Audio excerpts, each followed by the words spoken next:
It's a pleasure to be with you. A large and great crowd, which I think says something automatically about the importance with which people view homeownership in this community and efforts to help low and moderate income people achieve that dream, and in the process help them build assets in that dream, help them in that process help them understand a lot of other very basic fundamental skills like money management. So it's really a pleasure and a treat to be here with you this morning. It's a pleasure to be in Indianapolis, which is just an incredibly beautiful city. I had the opportunity to ride the cultural trail on a bicycle and see all the investment that's going on in new restaurants and in retail spaces, and tour past major cultural amenities. So really just a pleasure and a joy for me to be here. I also had the distinct privilege of sitting next to your fine mayor at breakfast and talking with him about some of the great initiatives going on in the city and his level of enthusiasm, and I think deep insight and appreciation for the work that everyone in this room is doing to try to make Indianapolis a better place. A mayor here who is a visionary and has looked to, not just in the U.S., but I think around the world, for some very innovative things, including efforts to get to a post-oil world in terms of the city's own vehicles and fleet. So please join me in thanking the mayor for everything he's doing for the city.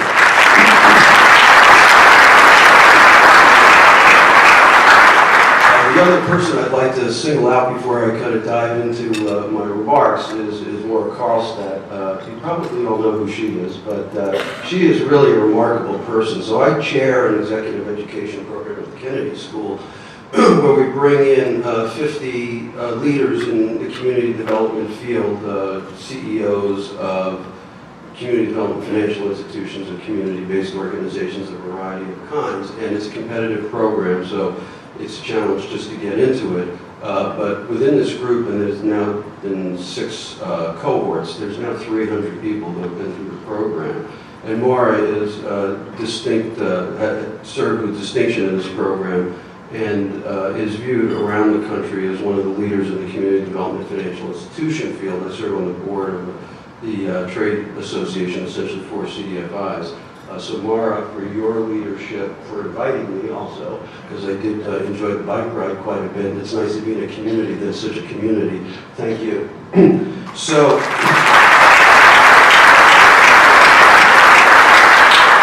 and the last thing, I was at a dinner last night, and many of the city leaders say that really everyone works for Maura. She asked me to speak with a lot of people before I came. And it was really illuminating. So I want to thank more than a dozen people who are in the room who spent a half hour, some people spent an hour with me chatting so I could understand what was going on in Indianapolis. And I said the thing that I would take from all my conversation, which I'm really pleased to be able to do, is to be able to come to a place and say, you know, what I see happening here is just incredibly exciting. And in fact, in many ways, is a textbook for where the field says it needs to go. And you can't go to many places and say that. You might be able to point to a single set of activities in one community and say that, but to be able to say that about what is the thought process that's emerged in Indianapolis is unique, and I think, like it's going to lead on a post-oil world in the United States, it would be wonderful for you to distinguish yourself. And I think you're well on the road in the area of community development. So I do a lot on housing policy. But Maura asked me to speak today about community development. This is this notion past the one family to the one neighborhood and to the broader community. So what I came away with is that Indianapolis really is a special place. There are people committed to lifting people of low and moderate incomes out of poverty and into a better lifestyle. They're very concerned in the community with making not just individuals' lives better, but to improve communities and make them safe places with a high quality of life.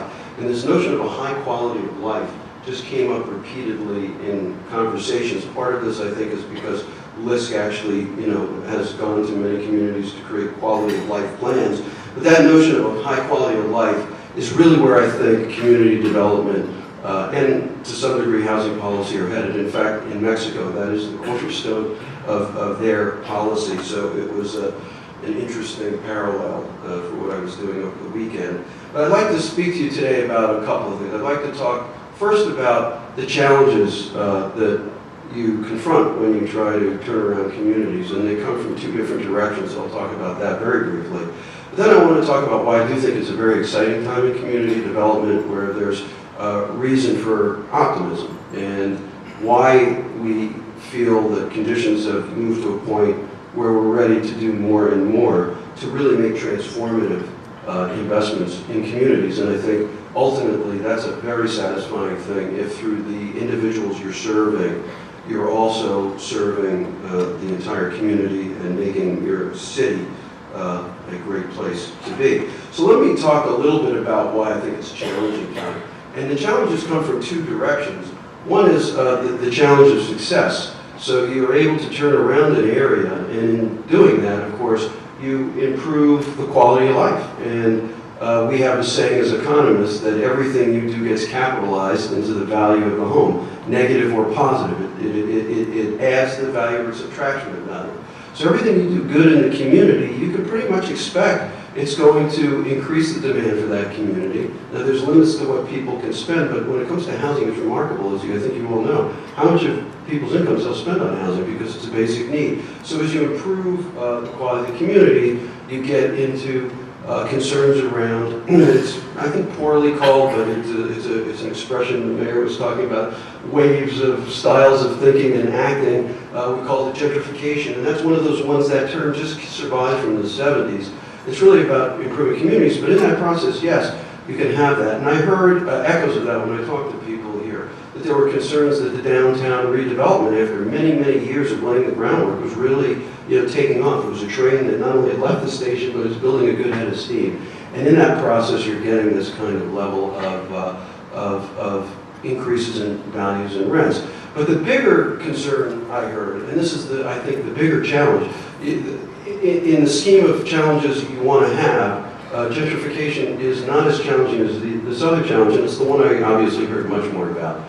And those are communities that, by a variety of measures, are distressed and in distress. The property markets are ailing. There may be a lot of abandoned properties. There's issues of public safety. There's issues of quality of education. And more importantly, educational outcomes are not very good. And those communities are significant challenges. At the national level, there was a group of communities that were most hard hit by foreclosures, and they were called the hardest hit communities. These are the communities that I think are the biggest challenge. And the question is, what do you do about that? And I heard a lot in my conversations, which is really just a nice personal thing to hear. It kind of warms your heart. There was a sense among city officials, among philanthropic organizations, among the business community, that what they really were after in Indianapolis, which I think is just the right goal, is they wanted every child to have equal shot at achieving the American dream and having that level of opportunity. And they really didn't want where someone was living to predict what might happen to them and predict an outcome that was less than achieving that American dream.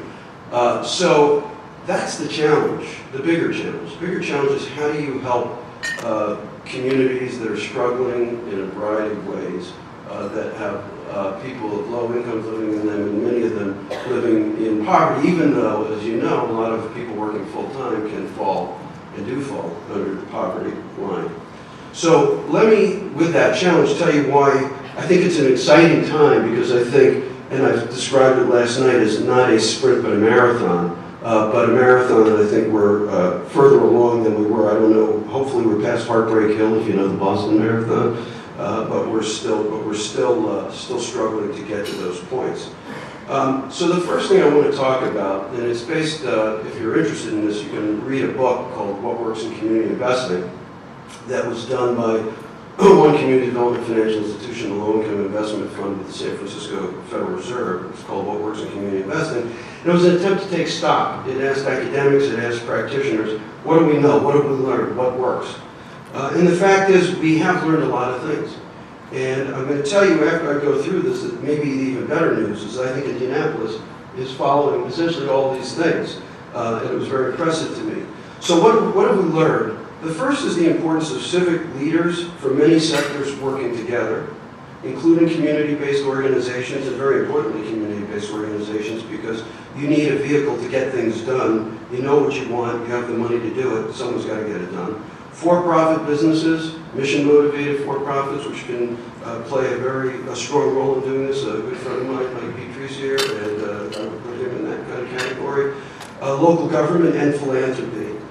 And it's not enough just to have civic leaders that work well together. By the way, in many places, civic leaders, this may shock you, don't necessarily work together from different sectors. But here, they apparently do. But you want to focus on an ongoing, complex problem. What could be more complex than a neighborhood in distress and lifting people out of poverty? Not a single-focused project, but a series of activities that are trying to get at something significant. In the Kennedy School program I teach in, we call them adaptive challenges. And these challenges demand that people think and act in new ways, not the old ways.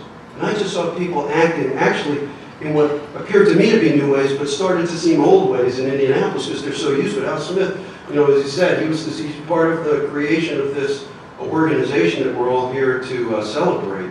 And he's been involved with multiple serial efforts to try to bring together people to address these kinds of issues and problems, including in Avondale Meadows. That's actually not common. You know, you can be and live in a world and not realize how special it is. But this is a special world you have. Second is a commitment to an actual achievement of strong community engagement and participation around a shared vision. So these are all things of where places and things work, what worked. Well, what worked is there was a shared vision. And it was a vision that was shared among all these groups, and most importantly, the community, because without that, things get delayed, and the program doesn't have legitimacy, and you're not sure you're really serving the constituents you most want to serve. So this notion of really trying to reach a shared vision, really, really important. A third is strong lead organizations, and INHP certainly would be in this category, that are committed not just to doing things, but to doing it in collaboration and partnership, to try to align interests and implement plans. This is very important, and this is something, as I said, I'll talk about when I talk about Indianapolis more specifically in a moment, that is also unique. The level of sustained investment in developing and nurturing and supporting these community-based organizations, really important. These are things that are learned by looking, again, I said, nationally. The fourth is where possible, you want to try to take a cradle-to-college approach. This is a term, at least that I associate with purpose-built communities, which is an organization that did an amazing thing, turned around an incredibly challenged neighborhood in Atlanta. And Avondale Meadows has actually brought purpose-built in and is one of the purpose-built communities. But this is the notion of the strong emphasis on education, something that I know in Indianapolis is very dear because everyone I spoke to said that this was important, and it makes sense, right? You know, a cornerstone of a community is a good school. And the effort to kind of work on charter schools here is an example of trying to experiment with ways to improve that. Because you want to affect lasting change. You want to develop what people call human capital. And there's compelling evidence of the importance of early childhood intervention. There's an importance of not just early childhood intervention, but continuing it. And there actually is hope. There is a promise that you can turn lives around when people are young and keep them on a path and keep them on that path. The fifth is simultaneous efforts in the areas of economic and workforce development. The notion is that, you know, the best strategy is, you know, the classic. You don't just give someone a fish, you give them a fishing pole and a fishing line and I guess an earthworm. They can generate an income that helps them sustain whatever it is they need to sustain, whether it's renting or it's owning. Sixth is that you want a multi-sectoral coordinated investment at large enough scale to catalyze change. This is a notion of a comprehensive or holistic approach, and I'll say in a moment why I see a lot of that in Indianapolis.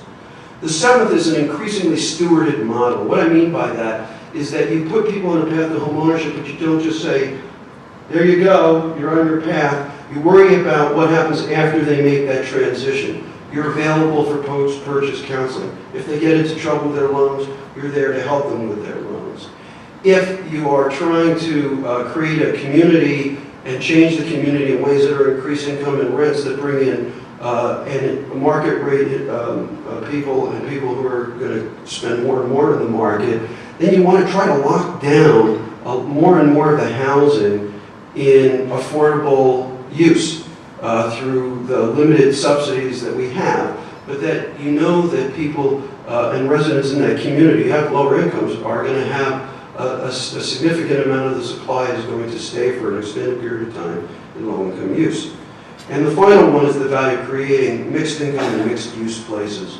Those are the dynamic communities. Those are the communities where you have what we talked about this morning, a community that has diverse lifestyles. You're not living in a world that doesn't reflect the full spectrum of what our nation reflects. All these things are really, really important. So my first reason for optimism is all the lessons we've learned that we can put to use. My next big reason is the emergence and maturation of trusted partners for banks, foundations, and government. And the important thing here is trusted partners, many of whom are scaling up or have already achieved scale. The ability to kind of have an organization at scale, we all know there are economies of scale. And there's also, as part of this, I would say, the reason they become trusted partners is they have certain characteristics, and INHP would be in this. They have strong balance sheets. They have strong and long track records. Their results and outcome focused. They measure impact. They're metrics driven. They worry about evidence. And they make evidence-based interventions. And this is how you gain trust. You know, it's the notion of a brand. A brand is you deliver on something day after day after day. Indianapolis as a city is an amazing brand. We've been blessed with an amazing string of mayors, all of whom, but Mayor Lugar, I've met now. And you know, Indianapolis has a brand. And it takes a long time to have a brand, and one thing you want to do is execute on it every day. INHP, other organizations in this area have that. Third big reason is a maturation of intermediary organizations that can support increasingly local but really more metro-wide organizations. Those are like NeighborWorks Enterprise, Housing Partnership Network, Opportunity Finance Network, and I saved the last for best, which I know has played an incredible role here at Hilltown. Came up in many conversations as a local initiative support corporation or less. The ability to mobilize national thinking and national resources into high-performing community-based organizations and communities is a big, big step forward, and it's now well established. And the final reason is the evolution of partnership models that leverage, to me, the scarcest capital, which is philanthropic, in more creative ways, like conveying or sharing in first losses, covering or sharing first losses with private capital so that they are willing to take riskier ventures, because in the end, it's private capital that drives us. This is about attracting private investment with a limited amount of government dollars and an even smaller amount of philanthropic resources to achieve results. So now let me say why I think Indianapolis, and I would endeavor to say everyone in this room should take a bow. In speaking with many of you before arriving here, I was pretty much blown away by what a special place this is and how much promise there is to make meaningful progress in some of these really hard-hit communities. The more I learned, the more impressed I was. The more I saw the exciting opportunities I just mentioned playing out here. Something few cities indeed can boast about. And more than one person said to me, people in Indianapolis are not boastful. So you may agree with this. So you're going to have to take a step outside your comfort zone here, folks, and get used to boasting, because there's something to boast about. And unless you call attention to the fact there's something to boast about, people may not know there is. So it's from list quality of life plans, Indianapolis 2020, to the NFL Legacy Project on the Near East Side, Avondale Meadows, Martinside Brightwood, Waterways Project that's now just a twinkle in an eye, but is going to move forward, and many others. This is what I see. It's a place that gets the importance of community vision and engagement being a necessary condition for any concerted action. It's a place that gets a growing understanding of the value of concentrating investments and working with partners on comprehensive redevelopment is the key to turning things around, a more holistic approach. The critical importance of strong community-based organizations and increasingly supporting more that can operate at scale across many neighborhoods, while still supporting others that are deeply embedded in the community of which they are a part. So I see an emergence of these strong organizations and support for them but an appreciation that there are a lot of smaller organizations in some of these communities that are really important partners for some of the larger regional players. An enlightened community that, as one person put it, has, and this is a quote, partnerships in its DNA. And not many places have it in their DNA. They may struggle to do it, but they have it in their DNA. This is a culture that's evolved over many, many years. Lilly Endowment has been trying to cultivate this culture for years and years. Where the first questions out of an investor's mouth, and I heard this from more than one person, who are you working with? Who else is funding or are you trying to leverage? Where is the community on this? And how strong and commonly shared is its vision? I mean, those are the exact right questions you want an investor to ask. And that's kind of the way of doing business in this city. A history of partnership with the city, and strong and effective mayor after mayor, saying if you bring us a good plan, good partners, and some funds, because they're investors, lined up, we'll step up, and we'll work with you. And we'll work with you in a lasting way. Again, these may sound like things that you would think every place would do, but I can tell you, not many places do it, and very few do all these things. A place deeply focused on improving education for children of this great city, in an effort not only to use charter schools to help anchor community development, but also ones that perform and aren't performing are weeded out. My wife's a gardener, and I talk about cultivating, and weeding and pruning and all the things you need to do. So there's an effort to, reach out and see if charter schools can be an important part of the solution. They're finding that it can be, but where it's not, you redirect. It's a place that sees quality of life matters, strives to create pedestrian and bike access to health clinics. The mayor was saying, I'll tell you what you need in the community.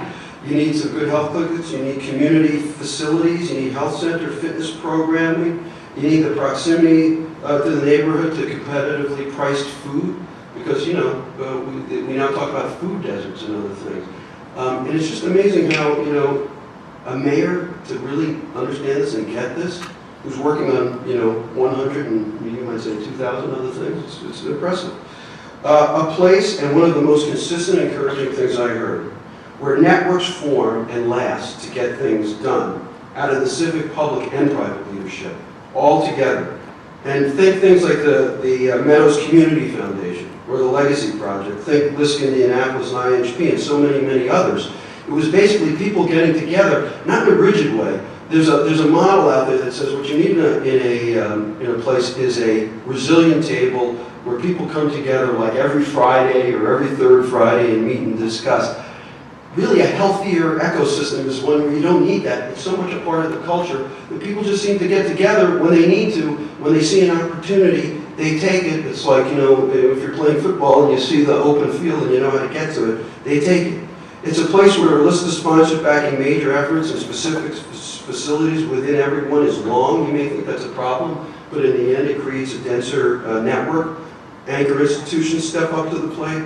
And it's a place where mixed income communities are seen as the way to bring market rate housing to lower income areas that had trouble attracting, while ensuring that the lion's share of the housing is tied down in affordable use that will serve local residents for a long, long time to go. So I could go on, but I won't. What I will say is here's the bottom line. Thanks to committed philanthropy, a strong network of community-based organizations, and of increasing scale and sophistication that's grown up in Indianapolis, many thanks to many foundations, including the Lilly Endowment and Central Indiana Community Foundation, among many others. In this soil, which you need, that took years to enrich, the private sector, the philanthropic, and government leaders have invested more and more in comprehensive ways that are transforming communities. In doing so, you are committed to helping places develop a shared vision of their own future and to helping them achieve it. In doing so, you are indeed turning neighborhoods around. But what I also want to say, and this is true in all places, is there's just never enough resources. You don't have enough dollars. There's resource constraints that demand really tough choices, very tough choices, about where and how much to invest. Because the dollars are just not significant enough to meet the scale of the program in the way that you want. Not only are these resources constrained, they're often clunky to use, they don't work well together, they come from federal sources that are constantly under threat, and they do not do what we want them to do easily. So part of your task is well beyond your city, although it's also in your city, which is to make sure that resources stay committed to this effort, because without them, you can't do a lot of things, that these resources are made to work better. And a lot of these are at the state and especially the federal level. So sorting out ways to make government financing, subsidies, incentives, and mechanisms more efficient, making sure they're not cut out of government budgets are key things you have to really continuously work on. So I want to leave you with this. This frustration about what you cannot accomplish, it's good and it's healthy, because poverty and distressed communities demand impatience. But I leave you also, and lastly, with this. Please take a moment and celebrate your successes. From a New Yorker, which is what I am originally, although I've become a Yankee, I've lived in New England so long. Feel emboldened to boast about what you do. Look at each other and say how appreciative you are for what you have accomplished together. Because the people in this room are the people who are accomplishing this, and I think every single person in this room is pulling on a same oar. You may feel like you're pulling on two different oars and the boat's going in a circle, but you're not. You've made a lot of forward progress. So I think you can safely turn to the person next to you and say, thank you for everything that you're doing, because you're all doing this. I think it's particularly apt that the theme, which I didn't know until I got here, was one family, one neighborhood, one community. And I think it was meant to be one family at a time. But this room is one family. And it thinks of itself as a family, I really believe. And it thinks of its community as one family. That is an amazing thing. So thank you for your time, but more importantly, thank you for your passion and the work that you do to try to improve communities. I think Indianapolis really is setting an example. I think you ought to get more on the map for showing the world what an example you're trying to set. And I encourage you to keep doing this. Make the Near East Side a completely transformed place with a lot of affordable housing, a lot of income mixing, a lot of uses, a lot of amenities. You are well on that road. On that particular marathon, you're well ahead, and you want to get to the finish line. Thank you very much.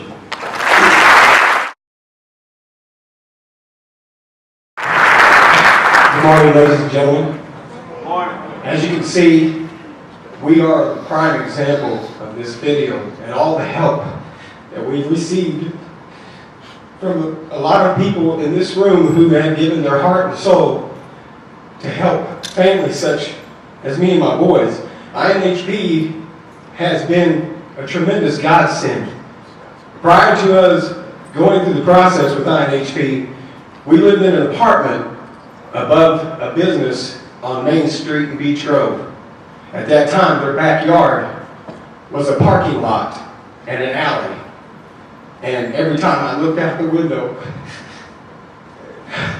and I watched those boys, they played, they had smiles on their face, they didn't feel like it wasn't a home, but it was tearing me up. And all I can think about is I've got to do whatever I can to provide a normal life for these boys. Now, we do live in a house that's all men. There's not a lot of normalcy in the house. But January of 2013 is when we started our process. I went through the website. Actually, the job that I was working at the time, I was making some deliveries, and there was a janitor who was working through INHP. He was actually working for the facilities at John H. Buckhurst Center. And I had just questioned him about what is it that INHP does, and he says, well, they help low-income, single families, people who are wanting to own their own home. And it was like at that point, this journey took on a life of its own. Something stronger than me took a hold of this and made it such a fabulous journey for me and my boys. I went online, got contacted, we had our first meeting. I went through the educational program, which, just like within the video earlier you saw, we still use those values as far as budgeting. I have a savings now. I've not had a savings in probably more than 10 years. And then I got hooked up with Mr. David Bryant, who was just fantastic. He's so down to earth. he treated us so very well. Everything was so comprehensive. We picked out the house. The house sits on a half an acre, as you saw in the video, the very big backyard. We play back there all the time now. So there is that normalcy as far as now they have a house and they have a yard to play in. Once we closed at the end of June of last year, and we moved in on the 4th of July, which became our own Independence Day.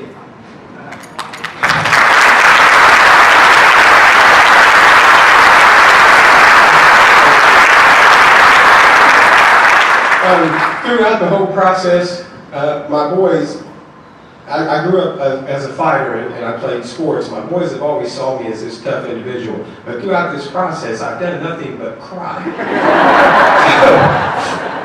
And I'm trying to tell them it's okay, it's okay.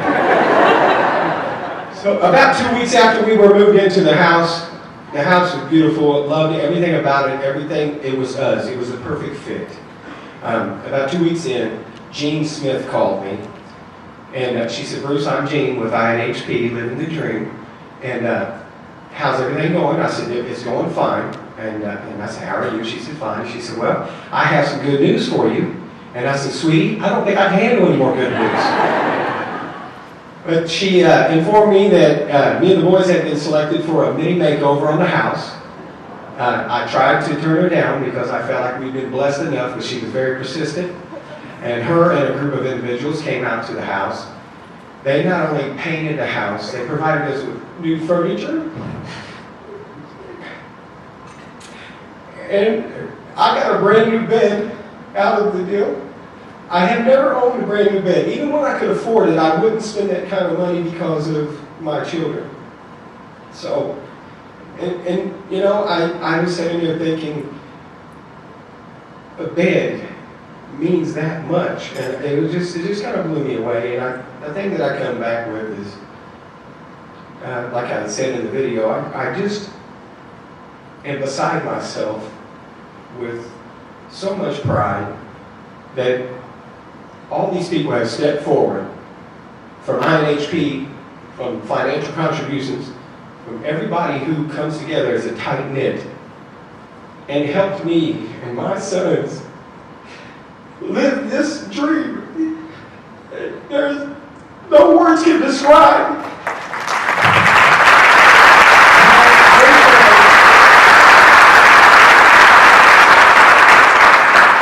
And the blessings just keep coming. As far as around Thanksgiving, I got a call from a friend of mine. His company was hiring. I wasn't even looking for a job, but I went ahead and filled out the application. I got the job. My income annually, yearly, has doubled now.